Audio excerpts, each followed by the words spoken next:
എന്തൊരു വിശപ്പ്. ഉണ്ണി, ഈ പോലീസുകാരുടെ ഈ കാശ് കൊടുത്തയച്ചാ എന്തെങ്കിലും മേടിച്ചുകൊണ്ടെന്ന് തരൂ? ബാക്കിയുള്ളവർക്ക് എങ്ങനെയെങ്കിലും ഇതിനകത്ത് നിന്ന് പുറത്തിറങ്ങിയാൽ മതിയെന്നാ. നിനക്ക് ഇതിനകത്ത് കിടന്നാലും വേണ്ടില്ല, എന്തെങ്കിലും തിന്നണം ഒറ്റ വിചാരമേ ഉള്ളൂ. പിന്നെ തിന്നണ്ടേ? എങ്ങനെയെങ്കിലും അച്ഛനൊന്ന് വിവരം അറിയിക്കാൻ സമ്മതിച്ചാൽ മതിയായിരുന്നു. ക്ഷീണം ഉണ്ടെങ്കിൽ പാപ്പച്ചൻ ചേട്ടൻ കിടന്നോളൂ. അതേടാ, എന്നെ കൊണ്ട് ഈ കാശ് മുഴുവൻ ചെലവാക്കി നീ എന്നെ ജയിലിൽ കൊണ്ട് കിടത്താൻ നോക്കുക. ഞാൻ ഇവിടുന്ന് ഇറങ്ങിയാലും നിന്നെ ഇവിടുന്ന് വിടില്ല, ഇവിടെ കിടത്തും.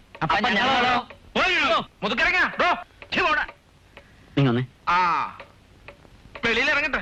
പല തന്തയ്ക്ക് പറഞ്ഞ നിഷേധി, നീ പച്ചാളത്തോട് വേണ. പച്ച വെള്ളം തരത്തില്ല. കോട്ടയത്ത് നിന്ന് പ്രോഗ്രാം കഴിഞ്ഞാൽ രാത്രി തന്നെ ഇവിടെ എത്താമല്ലോ. പിന്നെ ഇത്രയും നേരമായിട്ട് ഇവര് എവിടെ പോയി കിടക്കുക? അച്ചോ, എനിക്കൊരു സംശയം. നമ്മുടെ വണ്ടി വല്ല ലോറിയായിട്ട് കൂട്ടിയിടിച്ച് എല്ലാം തീർന്നു കാണും. പോസ്റ്റ്മോർട്ടത്തിനായി എല്ലാത്തിനെയും ആശുപത്രിയിലാക്കി കാണും. നിങ്ങളെ കരുനാക്കണ്ട, ഒന്നും വിളമ്പണ്ട. ഇന്ന് രാത്രി പയ്യനൊരു പ്രോഗ്രാം ഉള്ളതാ. അവിടെ ചെല്ലാൻ പറ്റില്ലെങ്കിൽ ഞാൻ അവരോട് എന്ത് സമാധാനം പറയാ? കേട്ടു. ഓ, ഹലോ, കലാദർശന. ഓ, അതെ, ഫാദർ തറക്കണ്ട സംസാരിക്കണേ. എന്റെ കർത്താവേ, എന്റെ കാവൽമാരാകെ എല്ലാവരും ചത്തുപോയി. നമ്മുടെ വേനൽ ലോറിയും കൂട്ടിയിടിച്ച് എല്ലാം ചത്തുപോയിന്ന്. ദേ അച്ഛൻ പോസ്റ്റ്മോർട്ടത്തിനായിട്ട് പോയിരിക്കണു. എന്റെ കർത്താവേ, എന്ത് പറയാ. മമ്മൂട്ടി പോയി 10 രൂപ തന്നതാണ്. നമ്മുടെ ലോറിയെ കൂട്ടിയിടിച്ച് എല്ലാരും ചത്തുപോയിന്ന്. എന്റെ ദൈവമേ. പാതിരാത്രി നടുറോഡിൽ കിടന്ന് ചന്തപ്പിള്ളേരെ പോലെ അടിപിടി കൂടാന്ന് വെച്ചാൽ അതിന് ചീത്തപ്പേര് അച്ഛനാ.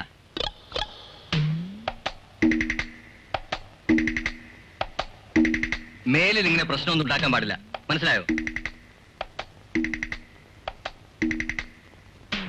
അച്ചോ,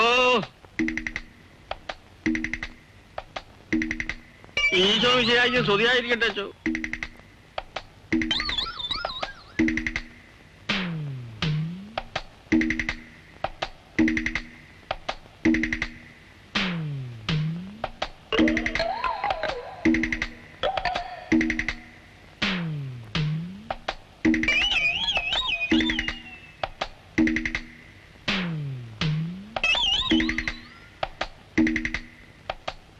ഏതായാലും സംഭവിക്കാനുള്ളതെല്ലാം സംഭവിച്ചു. തെറ്റാരുടെ ഭാഗത്തായാലും എന്റെ കുട്ടികളെ വിട്ട സ്ഥിതിക്ക് അവരെ കൂടി വിടണമെന്ന് എനിക്കൊരു അപേക്ഷയുണ്ട്. ഫാദർ പറഞ്ഞതുകൊണ്ട് ഞാൻ അവരെ കൂടെ വിട്ടയക്കാം. എന്താ ഉണ്ണി ഒന്നും മിണ്ടാത്തത്? എനിക്ക് ധൈര്യം തരേണ്ട ഉണ്ണി ഇങ്ങനെ തളർന്നാലോ? ലതയോട് എന്താ മറുപടി പറയേണ്ടതെന്ന് എനിക്കൊരു രൂപവുമില്ല. വിവാഹത്തെക്കുറിച്ച് സ്വപ്നം കാണാൻ തുടങ്ങിയിരിക്കുന്ന ഇളയ 2 സഹോദരിമാർ. മല്ലികയുടെ വിവാഹം കഴിഞ്ഞ എന്റെ ബാധ്യത തന്നെ ഇനിയും തീർന്നിട്ടില്ല. എല്ലാ ബാധ്യതയും തീർന്നിട്ട് നമ്മുടെ വിവാഹത്തെക്കുറിച്ച് ചിന്തിക്കാനാണോ ഉണ്ണിയുടെ തീരുമാനം? എന്റെ സിറ്റുവേഷൻ കൂടി ഉണ്ണി ഒന്ന് മനസ്സിലാക്കണം. എന്തെങ്കിലും കാരണങ്ങൾ പറഞ്ഞ് ലതയ്ക്ക് ഈ പ്രപ്പോസൽ ഒഴിവാക്കാൻ കഴിയില്ലേ? ശരി, ഇത് ഒഴിവാക്കാം. അടുത്തൊരു പ്രപ്പോസൽ വരുമ്പോ എന്തു പറയും? എന്ന് നമ്മുടെ വിവാഹം നടക്കുമെന്ന് ഉണ്ണിക്ക് പറയാൻ പറ്റുമോ?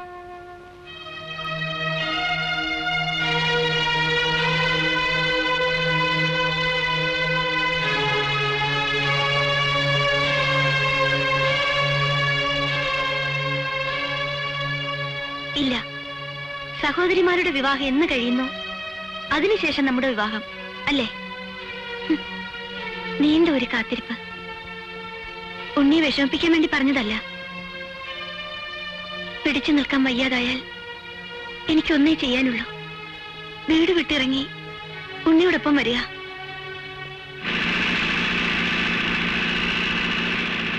വണ്ടി നിർത്തൂ. ആ മിമിക്രിക്കാരുടെ വണ്ടിയാണെന്ന് തോന്നുന്നു.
എടാ എന്നെ കൂടെ കൊണ്ടുപോടാ.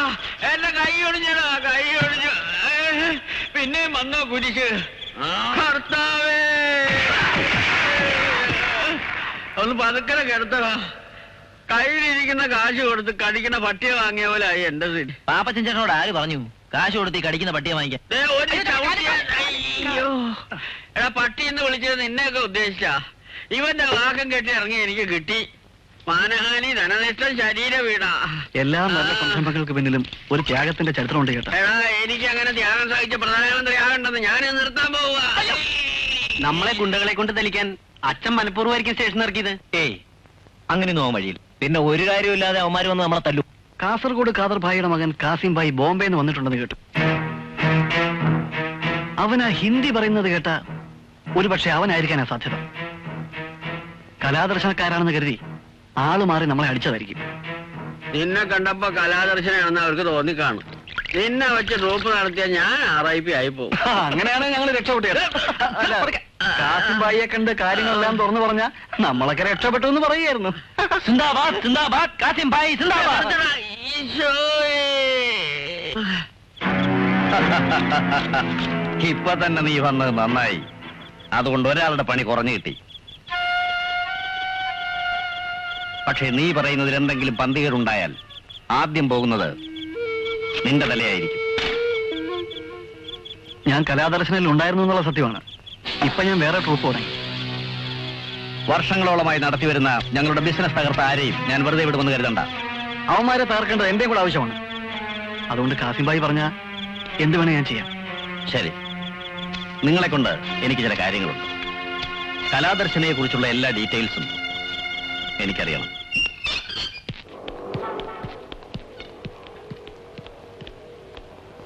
കേറിക്കോ.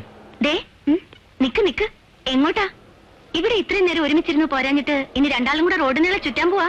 അല്ല, ഒരുമിച്ച് പോയ ആരെങ്കിലും കാണും. സാബു പൊയ്ക്കോട്ടെ. എന്നാ ഞാൻ പോട്ടെ.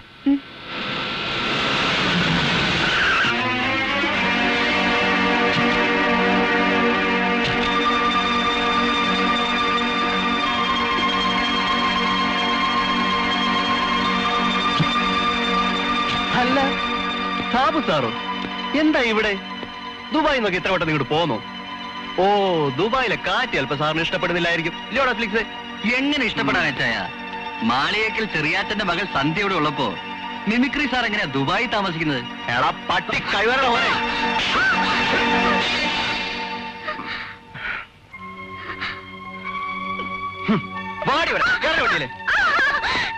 നീയാണ് കൂട്ടിക്കൊടുക്കുകാരി എന്ന് തുടങ്ങി ഈ പണി നിനക്ക് ഞാൻ വെച്ചിട്ടുണ്ടേ മിസ്റ്റർ ഫ്രെഡറിക്. ഞാൻ നോക്കി നിൽക്കുന്നത് പേടിച്ചിട്ടൊന്നുമല്ല.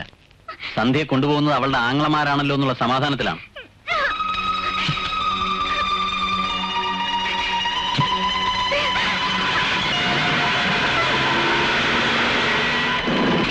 വാടിയുടെ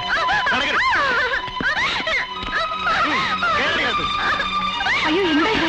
സന്ധ്യ പുറത്തു പോകുമ്പോ ഒരു കണ്ണ് വേണമെന്ന് ആന്റിയോട് ഞാൻ എത്ര തവണ പറഞ്ഞു. എന്താ ഉണ്ടായേ? പോയിട്ടൊന്ന് നോക്ക്. എന്നതാടാ ഇതിനൊക്കെ കാരണക്കാരൻ ഈ അച്ചായന. അവന്മാർ ഓഫീസിൽ വന്ന് കരഞ്ഞ് മിമിക്രി കാണിച്ചപ്പോ അച്ചായന അതങ്ങ് വിശ്വസിച്ചു. മനസ്സിലായില്ലേ? സാബു ദുബായി പോയില്ലാന്ന്. അന്നേ എനിക്ക് സംശയം ഉണ്ടായിരുന്നു. ഇനി ഇവളെ ഇവിടെ നിർത്തിയാൽ അത് അപകടമാ. തൽക്കാലം അവളെ ബാംഗ്ലൂർ ആന്റിയുടെ വീട്ടിൽ കൊണ്ടുവന്നാക്കാം. കല്യാണവും നമുക്ക് അവിടെ വെച്ച് നടത്താം. നീ എന്നതാടാ ഈ പറയണേ? നമ്മൾ അവനെ പേടിച്ച് അവളെ നാട് കടത്തി കല്യാണം കഴിപ്പിച്ചു നാട്ടുകാരറിഞ്ഞ അതിന്റെ മാനക്കേട് എനിക്കാ. അവന്റെ മുമ്പിൽ വെച്ച് തന്നെ അവളുടെ കല്യാണം എനിക്ക് നടത്തണം. അതെന്റെ ഒരു വാശിയാ. ഇവിടെ വെച്ച് നടത്തിയാൽ അവന്മാര് വന്നു വല്ല അലമ്പം ഉണ്ടാക്കിയാൽ അതിൽ പരൊരു മാനക്കേട് വരാനില്ല. അന്ന് അവന്റെ ശവമായിരിക്കും. മാളിയേക്കൽ കുഞ്ഞഗസ്തിയുടെ മകൻ ചെറിയാച്ചൻ ആരാണെന്ന് അവൻ മനസ്സിലാക്കാൻ പോകുന്നതേ ഉള്ളൂ. കുഞ്ഞഗസ്തിയുടെയും ചെറിയാച്ചന്റെയും മഹത്വമൊന്നും ഇപ്പൊ ഇവിടെ പറഞ്ഞിട്ട് ഒരു പ്രയോജനവും ഇല്ല. മാനക്കേട് ഉണ്ടാവാതിരിക്കണമെങ്കിൽ അവളെ ബാംഗ്ലൂരിലോട്ട് അയക്കണം. അല്ലയോ ഫിലിക്സ്? പിന്നല്ലായോ? ആ, നിങ്ങളുടെ തീരുമാനം അതാണെങ്കിൽ ഒരു കാര്യം ചെയ്യ്, അടുത്ത ഞായറാഴ്ച ബാംഗ്ലൂർക്ക് ഒരു ടിക്കറ്റ് ബുക്ക് ചെയ്യും. ചേടാ ഫിലിക്സ്. ഹലോ, കരയാതെ മോളെ. ഒരു ടിക്കറ്റ് വേണം. സന്ധ്യ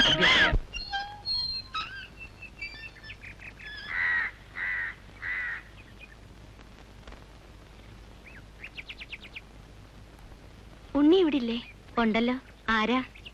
ഞാൻ ഇവിടെ. അമ്മേ, പിന്നെ ഇത് ലത കലാദർശനയിൽ പാട്ട് പഠിച്ചുകൊണ്ടിരിക്കുക. അമ്മ എന്തെങ്കിലും കുടിക്കാൻ എടുക്ക.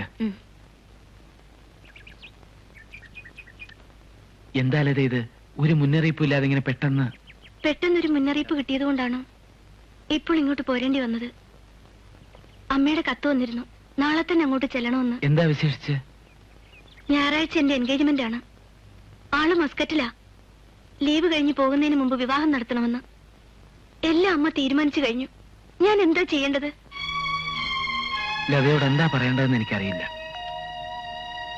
പെട്ടെന്നൊരു വിവാഹത്തെക്കുറിച്ച് എനിക്ക് ചിന്തിക്കാനാവില്ല. പ്രായമായ അമ്മ, സഹോദരിമാർ, സ്വന്തം താല്പര്യത്തിന് വേണ്ടി അവരുടെ മനസ്സ് വേദനിപ്പിക്കാൻ എനിക്ക് കഴിയില്ല.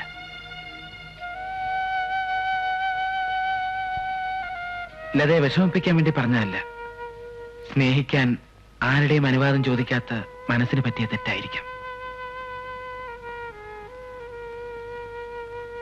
വേദനയോടെ ആണെങ്കിലും എനിക്കൊന്നേ പറയാനുള്ളൂ, ലത അമ്മയെ അനുസരിക്കണം. ഹോസ്റ്റലിൽ നിന്ന് ഇറങ്ങി ഉണ്ണിയുടെ അടുത്തേക്ക് വരുമ്പോ ഒരുപാട് പ്രതീക്ഷകളുണ്ടായിരുന്നു. മോളെ,